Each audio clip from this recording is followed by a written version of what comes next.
জানিয়ে দিব আজকের বাংলার আপডেট সংবাদ। শুরুতেই সংবাদ শিরোনাম। দিল্লির সঙ্গে আলোচনা শেষ, 15ই আগস্টের আগে দেশে ফেরার প্রস্তুতি নিচ্ছেন শেখ হাসিনা। থাকছে প্রতিবেদনে। আওয়ামী লীগের নিষেধাজ্ঞা তুলে নেওয়ার দাবি জাতিসংঘের। থাকছে প্রতিবেদনে। পুরনো রাজনীতি ফিরে পেতে লড়াইয়ে আওয়ামী লীগ, খেলা শুরু। থাকছে প্রতিবেদনে। কার্যক্রম নিষিদ্ধ, আওয়ামী লীগের ঝটিকা মিছিলের চেষ্টা, ধানমন্ডিতে আটক 23। থাকছে প্রতিবেদনে। নয়াপল্টনে সমাবেশ করতে চাচ্ছে আওয়ামী লীগের নেতাকর্মীরা। থাকছে প্রতিবেদনে। গুলশানে শত কোটি টাকার জমি দখল করলেন উপদেষ্টা রিজওয়ানা। থাকছে প্রতিবেদনে। আওয়ামী লীগের সাবেক প্রেসিডিয়াম সদস্য ইউসুফ হোসেন হুমায়ুন মারা গেছেন। থাকছে প্রতিবেদনে। এতক্ষণ শুনতেছিলেন সংবাদ শিরোনাম, এখন বিস্তারিত। দিল্লির সঙ্গে আলোচনা শেষ, 15ই আগস্টের আগে দেশে ফেরার প্রস্তুতি নিচ্ছেন শেখ হাসিনা। দিল্লির সঙ্গে দীর্ঘ আলোচনা শেষ করে দেশে ফেরার প্রস্তুতি জোরদার করেছেন বাংলাদেশের সাবেক প্রধানমন্ত্রী শেখ হাসিনা। আওয়ামী লীগের উচ্চ পর্যায়ের সূত্র জানিয়েছে, আগামী 15ই আগস্টের আগে তিনি দেশে ফিরতে পারেন। এই খবর ছড়িয়ে পড়ায় দলের নেতাকর্মীদের মধ্যে উৎসবের আমেজ দেখা দিয়েছে। সূত্রমতে, ভারতের রাজধানী দিল্লিতে গত কয়েক সপ্তাহ ধরে শেখ হাসিনার ঘনিষ্ঠ প্রতিনিধিদের সঙ্গে ভারতীয় কর্মকর্তাদের একাধিক বৈঠক হয়েছে। আলোচনায় বাংলাদেশের রাজনৈতিক সংকট, গণতন্ত্র পুনরুদ্ধার এবং শেখ হাসিনার নিরাপদ প্রত্যাবর্তন নিয়ে বিস্তারিত আলোচনা হয়। আলোচনা শেষে ইতিবাচক সমঝোতা হয়েছে বলে জানা গেছে। আওয়ামী লীগের সাধারণ সম্পাদক ওবায়দুল কাদের আজ এক বিবৃতিতে বলেন, জননেত্রী শেখ হাসিনা শিগগিরই দেশে ফিরছেন। দিল্লির সঙ্গে আলোচনা ফলপ্রসূ হয়েছে। মাথা নত নয়, এই বার্তা নিয়ে তিনি বাংলার মাটিতে পা রাখবেন। এটি শুধু তার ফেরা নয়, গণতন্ত্রের ফেরা। সজীব ওয়াজেদ জয় তার ভার্চুয়াল বার্তায় বলেন, মা ফিরছেন। যমুনা ঘেরাওয়ে লক্ষ লক্ষ কর্মীর যে ঢল নেমেছে তা তার ফেরার পথকে আরও সুগম করেছে। 15ই আগস্টের আগেই আমরা তাকে স্বাগত জানাতে প্রস্তুত। আওয়ামী লীগ ইতোমধ্যে শেখ হাসিনার সম্ভাব্য প্রত্যাবর্তনকে সামনে রেখে ব্যাপক প্রস্তুতি শুরু করেছে। যমুনা ঘেরাও কর্মসূচির পাশাপাশি ঢাকাসহ সারা দেশে বিভিন্ন স্থানে সংবর্ধনা কমিটি গঠনের কাজ চলছে। দলের নেতারা বলছেন, ফেরার দিন ঢাকায় লাখো মানুষের ঢল নামবে। সংসদ সদস্য রুমিন ফারহানা বলেন, যেমনটা আমি সংসদে বলেছিলাম, শেখ হাসিনা ফিরবেনই। মামলা হামলা দিয়ে লাভ হয়নি। এখন সময় হয়েছে জনগণের ইচ্ছাকে সম্মান করার। ষড়যন্ত্রমূলক বলে অভিহিত করেছেন। তিনি বলেন, শেখ হাসিনা ফিরলে দেশে আবার অস্থিরতা ফিরে আসবে। রাজনৈতিক বিশ্লেষকরা মনে করছেন, শেখ হাসিনার সম্ভাব্য প্রত্যাবর্তন আওয়ামী লীগের পুরনো শক্তি ফিরে পাওয়ার লড়াইকে নতুন মাত্রা দেবে। আন্তর্জাতিক মহলের ইতিবাচক বার্তা এবং স্থানীয় নির্বাচন বর্জনের পর এই ফেরা দলটিকে রাজনৈতিকভাবে পুনর্জীবিত করতে পারে। বর্তমানে আওয়ামী লীগের নেতাকর্মীদের মধ্যে উৎসাহ উদ্দীপনা চরমে। 15ই আগস্টের আগে শেখ হাসিনার ফেরা বাংলাদেশের রাজনীতিতে বড় পরিবর্তন আনতে পারে বলে অনেকে মনে করছেন। আওয়ামী লীগের নিষেধাজ্ঞা তুলে নেওয়ার দাবি জাতিসংঘের। বাংলাদেশে আওয়ামী লীগের উপর আরোপিত নিষেধাজ্ঞা ও রাজনৈতিক সীমাবদ্ধতা তুলে নেওয়ার জোরালো দাবি জানিয়েছে জাতিসংঘ। সংস্থাটির মানবাধিকার বিষয়ক হাই কমিশনারের কার্যালয় থেকে দেওয়া এক বিবৃতিতে বলা হয়েছে, বাংলাদেশের সকল রাজনৈতিক দলের স্বাধীনভাবে কাজ করার অধিকার নিশ্চিত করতে হবে। জাতিসংঘের মুখপাত্র বলেন, বাংলাদেশে গণতান্ত্রিক প্রক্রিয়া পুনরুদ্ধারের জন্য আওয়ামী লীগ সহ সব প্রধান রাজনৈতিক দলের ওপর থেকে যে কোনো ধরনের নিষেধাজ্ঞা প্রত্যাহার করা জরুরি। জনগণের রাজনৈতিক অংশগ্রহণের অধিকার লঙ্ঘন করা উচিত নয়। এই দাবির পর আওয়ামী লীগের নেতাকর্মীদের মধ্যে নতুন করে উৎসাহ দেখা দিয়েছে। দলের সাধারণ সম্পাদক ওবায়দুল কাদের বলেন, জাতিসংঘের এই দাবি প্রমাণ করে যে আন্তর্জাতিক সম্প্রদায় বাংলাদেশের বাস্তবতা বুঝতে শুরু করেছে। জননেত্রী শেখ হাসিনার মাথা নত নয় বার্তা এখন বিশ্বমঞ্চে স্বীকৃতি পাচ্ছে। আমরা যমুনা ঘেরাওয়ের মাধ্যমে যে লড়াই চালিয়ে যাচ্ছি তা সফল হতে চলেছে। সজীব ওয়াজেদ জয় ভার্চুয়াল বার্তায় বলেন, জাতিসংঘের এই অবস্থান আমাদেরকে আরও শক্তি দিয়েছে। মা শেখ হাসিনা 15ই আগস্টের আগেই দেশে ফিরবেন। নিষেধাজ্ঞা তুলে নেওয়ার দাবি তার নিরাপদ প্রত্যাবর্তনের পথকে সুগম করবে। আওয়ামী লীগের নেতারা জাতিসংঘের এই দাবিকে বড় কূটনৈতিক জয় হিসেবে দেখছেন। দলের আন্তর্জাতিক বিষয়ক সম্পাদক বলেন, দিল্লির সঙ্গে আলোচনার পর এখন জাতিসংঘের সমর্থন পেয়ে আমরা আরও আত্মবিশ্বাসী। স্থানীয় নির্বাচন বর্জন করে আমরা যে সঠিক পথে আছি তা আন্তর্জাতিকভাবে স্বীকৃত। সংসদ সদস্য রুমিন ফারহানা বলেন, আমি সংসদে যা বলেছিলাম জাতিসংঘ তাই বলছে। মামলা নিষেধাজ্ঞা দিয়ে শেখ হাসিনা ও আওয়ামী লীগকে আটকানো যাবে না। বিএনপির পক্ষ থেকে এই দাবিকে একপেশে বলে সমালোচনা করা হয়েছে। তারেক রহমান বলেন, জাতিসংঘকে আওয়ামী লীগের পক্ষ নিয়ে কথা বলা উচিত নয়। রাজনৈতিক বিশ্লেষকরা মনে করছেন, জাতিসংঘের এই দাবি আওয়ামী লীগের পুরনো শক্তি ফিরে পাওয়ার লড়াইকে ত্বরান্বিত করবে। যমুনা ঘেরাও কর্মসূচির মাত্র 2 দিন আগে এই ঘোষণা দলের কর্মীদের মনোবল আরও বাড়িয়ে দিয়েছে। বর্তমানে সারা দেশে আওয়ামী লীগের নেতাকর্মীরা জাতিসংঘের দাবিকে সামনে রেখে ব্যাপক প্রচারণা চালাচ্ছেন। 28 মে যমুনা ঘেরাও এবং শেখ হাসিনার সম্ভাব্য প্রত্যাবর্তন, এই দুই ঘটনা মিলিয়ে বাংলাদেশের রাজনীতিতে বড় পরিবর্তনের সম্ভাবনা তৈরি হয়েছে। পুরনো রাজনীতি ফিরে পেতে লড়াইয়ে আওয়ামী লীগ, খেলা শুরু। বাংলাদেশের রাজনৈতিক অঙ্গনে আবারও আলোচনায় উঠে এসেছে বাংলাদেশ আওয়ামী লীগ। বিভিন্ন রাজনৈতিক মহল ও সামাজিক যোগাযোগ মাধ্যমে দাবি করা হচ্ছে, দলটি পুরনো রাজনৈতিক অবস্থান ও সাংগঠনিক শক্তি পুনরুদ্ধারের লক্ষ্য নিয়ে নতুনভাবে সক্রিয় হওয়ার প্রস্তুতি নিচ্ছে। এ নিয়ে রাজনৈতিক অঙ্গনে তৈরি হয়েছে ব্যাপক আলোচনা, কৌতূহল এবং নানা ধরনের বিশ্লেষণ। সাম্প্রতিক সময়ে আওয়ামী লীগের বিভিন্ন পর্যায়ের নেতাকর্মীদের মধ্যে সাংগঠনিক যোগাযোগ বাড়ানোর খবর সামনে এসেছে। দলীয় ঘনিষ্ঠ সূত্রগুলোর দাবি, তৃণমূল পর্যায়ে নেতাকর্মীদের সক্রিয় করা, সাংগঠনিক কাঠামো পুনর্গঠন এবং ভবিষ্যৎ রাজনৈতিক কর্মসূচি নিয়ে আলোচনা চলছে। সামাজিক যোগাযোগ মাধ্যমেও আওয়ামী লীগ সমর্থকদের বিভিন্ন প্রচারণা ও পোস্টে ফিরে আসার প্রস্তুতি নিয়ে ব্যাপক আলোচনা দেখা যাচ্ছে। দলটির কয়েকজন নেতা ইঙ্গিতপূর্ণ বক্তব্যে বলেছেন, দেশের রাজনীতিতে আওয়ামী লীগ এখনও বড় শক্তি এবং জনগণের সঙ্গে তাদের সম্পর্ক অটুট রয়েছে। তাদের মতে, রাজনৈতিক বাস্তবতা পরিবর্তনের সঙ্গে সঙ্গে দলও নতুন কৌশল নিয়ে সামনে আসবে।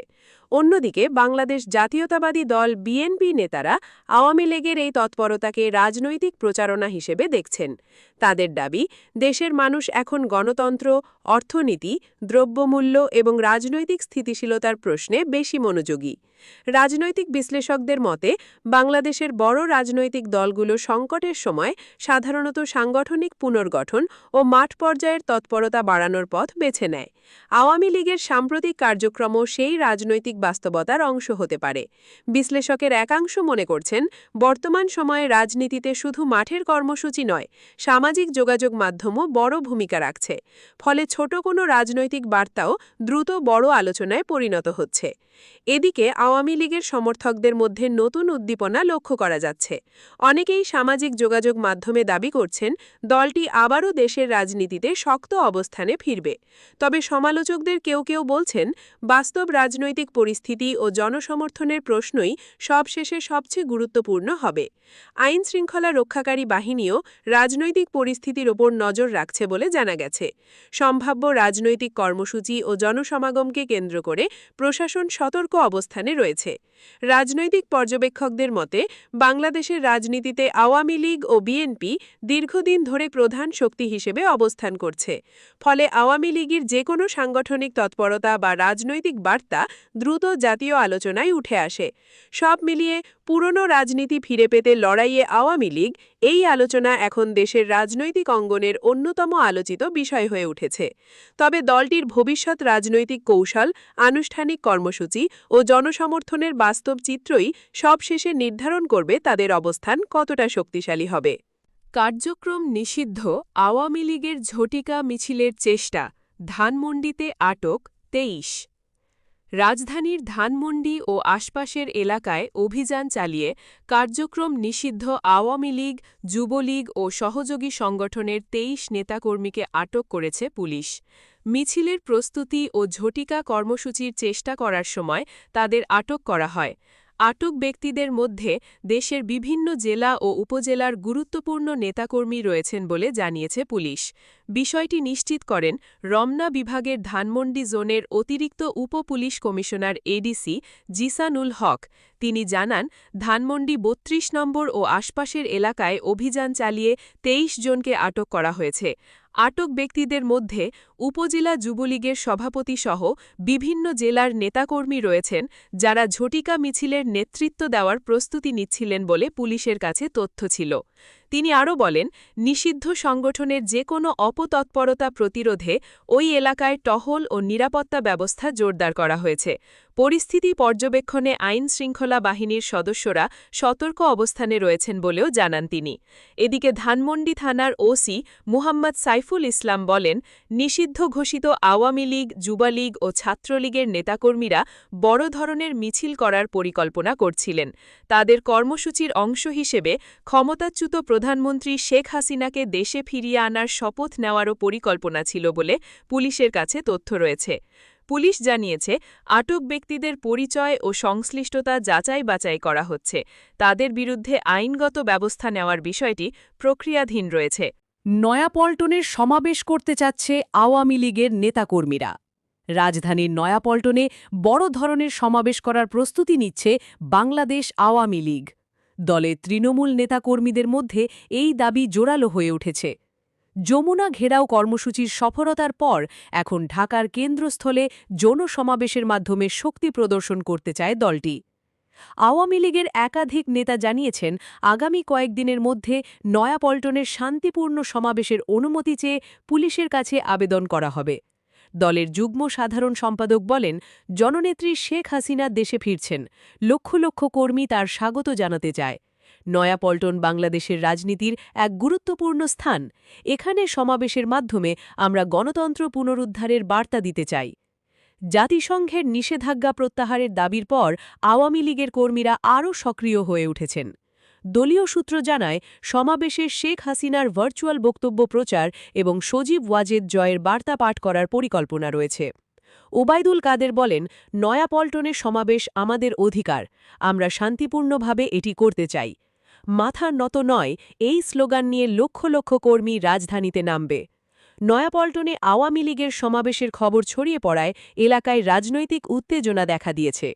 বিএনপি নেতারা এটিকে উস্কানোমূলক বলে প্রতিবাদ জানিয়েছেন। তারেক রহমান লন্ডন থেকে বলেন, নয়াপল্টন আমাদের ঐতিহ্যবাহী স্থান। আওয়ামী লীগের এই চেষ্টা অশান্তি সৃষ্টির ষড়যন্ত্র। পুলিশের এক উচ্চপদস্থ কর্মকর্তা জানিয়েছেন, আমরা আবেদন পেলে পরিস্থিতি বিবেচনা করে সিদ্ধান্ত নেব। আইন শৃঙ্খলা বজায় রাখতে সব ধরনের ব্যবস্থা নেওয়া হবে। রাজনৈতিক বিশ্লেষকরা মনে করছেন, নয়াপল্টনে সমাবেশ আওয়ামী লীগের জন্য বড় চ্যালেঞ্জ এবং সুযোগ দুটোই। এটি সফল হলে দলের পুরনো শক্তি ফিরে পাওয়ার লড়াই আরও জোরদার হবে। অন্যদিকে বিরোধীদের সঙ্গে সংঘাতের আশঙ্কাও রয়েছে। আওয়ামী লীগের নেতাকর্মীরা এখন দুটি বড় ইভেন্টের দিকে তাকিয়ে আছেন। ২৮শে মে যমুনা ঘেরাও এবং শেখ হাসিনার সম্ভাব্য ১৫ই আগস্টের আগে দেশে ফেরা। নয়াপল্টন সমাবেশকে এই দুইয়ের মধ্যে সেতু হিসেবে দেখা হচ্ছে। পরিস্থিতি অত্যন্ত উত্তপ্ত রয়েছে। অনুমতি মিললে কবে সমাবেশ হতে পারে তা নিয়ে আলোচনা চলছে। গুলশানে শত কোটি টাকার জমি দখল করলেন উপদেষ্টা রিজওয়ানা। রাজধানীর গুলশানে শত কোটি টাকা মূল্যের প্রায় ২৫.৫ কাঠা জমি দখলের অভিযোগ উঠেছে অন্তর্বর্তী সরকারের পরিবেশ উপদেষ্টা সৈয়দা রিজওয়ানা হাসান ও রাজুক চেয়ারম্যান রিয়াজুল ইসলামের বিরুদ্ধে। গুলশান নিকেতনের ২ নম্বর গেটের পাশে হোটেল সুইস হোটেলের বিপরীতে অবস্থিত এই জমিটি ৪২.২৭% লেডিস ক্লাব ও পার্ক করার নামে দখল করা হচ্ছে বলে ভুক্তভোগী মালিকপক্ষ দাবি করেছে। গত মঙ্গলবার এই কথিত পার্কের উদ্বোধন করেন রিজওয়ানা।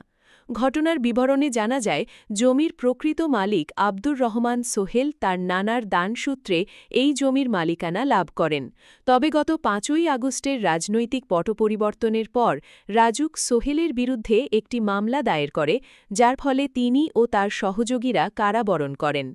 পরবর্তীতে জামিনে মুক্তি পেয়ে তিনি জমির মালিকানা সংক্রান্ত বিরোধ মেটাতে রাজুক চেয়ারম্যান রিয়াজুল ইসলামের সঙ্গে একাধিকবার বৈঠক করেন।